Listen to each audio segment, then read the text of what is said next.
வாழ்க வளமுடன். சுகம் சூழ்க. நற்பவி நற்பவி நற்பவி.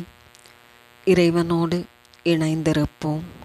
நல்ல உடல் ஆரோக்கியத்தையும் அரச பதவிகளையும் அருளக்கூடிய ஸ்ரீ சூரிய பகவானை அவரது திருநாமாக்களை சொல்லி வழிபட்டு வர வாழ்வின் வெற்றி மேல் வெற்றி தந்தருள்வார்.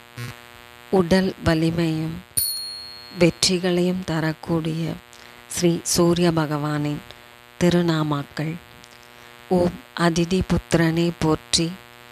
ஓம் அகந்தை அழிப்பவனே போற்றி. ஓம் அக்கினி அதிதேவதையே போற்றி. ஓம் ஆதிவார நாதனே போற்றி. ஓம் ஆன்மாவே போற்றி. ஓம் இருள் நீக்கியே போற்றி. ஓம் இயக்க சக்தியே போற்றி. ஓம் உயிர்களின் வாழ்வை போற்றி. ஓம் எங்கும் நிறைந்தவனை போற்றி. ஓம் ஏற்றம் அளிப்பவனை போற்றி. ஓம் ஒளிப்பிழம்பை போற்றி. ஓம் ஓய்விலானை போற்றி. ஓம் ஓங்காரம் துதித்தவனை போற்றி. ஓம் கதிரவனை போற்றி. ஓம் கண்கண்ட தெய்வமே போற்றி. ஓம் களங்கமிலானை போற்றி. ஓம் திருமயச்சூரில் அருள்பவனை போற்றி. ஓம் நலமை அளிப்பவனே போற்றி போற்றி.